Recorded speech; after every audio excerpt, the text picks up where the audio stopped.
Hey everyone, you're here with Mark Bawa at perfectgardens.com. So today we got a great question from John Doe. If someone was growing indoors, would it be a good idea to spray them when the lights turn on or an hour later? And in this video, we're going to get into it. Are you tired of getting crappy advice from your local hydroponics store? Or having to search all over forums to get advice that only takes you in different directions than solving your immediate problem? Well, join our membership for $50 a month. You get direct access to me. We'll connect on WhatsApp app. And just like this gentleman that started back in July with us, as problems arise, we are here for you.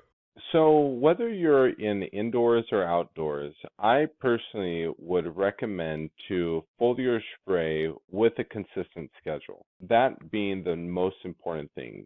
Second would be the ideal time to foliar spray. In my viewpoint, the earlier in the morning, if you're growing outdoors before you have an intense light overhead, or to foliar spray literally if you have the ability to get a green light headlamp and to foliar spray your plants about 45 minutes before your lights turn on. The reason why I am recommending this is because first you want the stomas to be able to take up whatever you're foliar spraying. Everything takes time. And water is the largest solvent in the world. So if you foliar spray your plants and then the water just immediately evaporates away, how much actually got absorbed onto your plant, right? I would never recommend to put a fertilizer into your foliar spray. Although let's say you're doing that and that water evaporates away fairly quickly. Well, what happens to those salts that were left behind after the water evaporated? Those salts are now on the surface of your leaves and are going to be causing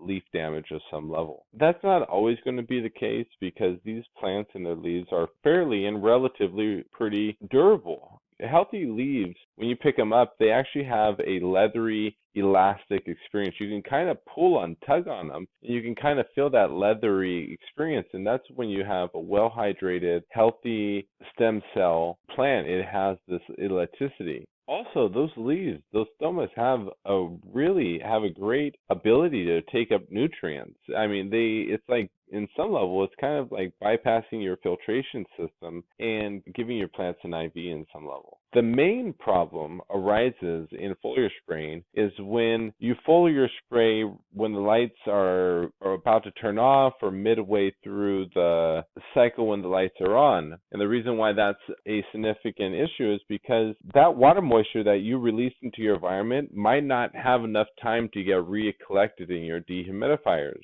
And when the lights turn back off, that humidity will spike. And when it spikes, because that's how when it always spikes, it's going to give a better environment for molds and pests to begin to take hold in your room. So when you're introducing smaller particles into the air, once again, I recommend doing it when the lights are off because another reason is the molecule of water. When it's cooler, that molecule of water is not going to be expanding and contracting. And so it being allowed to stay in one state and sit on that leaf, it's going to give more time for those salts or those minerals or whatever you're having in your foliar spray program to transfer from the water into the stomas. And then when the lights turn on and begin to evaporate that water away, like I said earlier, those dehumidifiers will be able to collect the humidity in your grow environment. But when the lights turn off, you're going to have less of a spike and that moisture will get stabilized fairly quickly, creating a more consistent grow room, which will create a more consistent yield.